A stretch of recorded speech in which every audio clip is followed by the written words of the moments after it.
Ahoj, vítám vás u dalšího videa a dneska budu točit moje nejoblíbenější věci.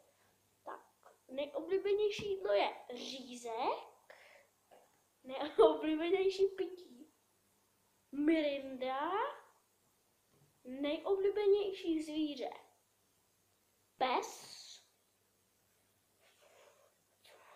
nejoblíbenější kytka. Jak se to teďka říká? Tome. Jak se to říká? Tome! Jak se to říká, ta moje nejoblíbenější? Ne! Ta. Nevíš? Ne.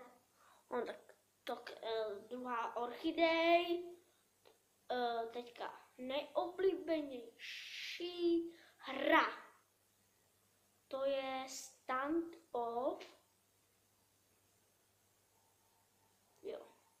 Nejoblíbenější pohádka Simpsonovi a nejoblíbenější film Ocelová pěst.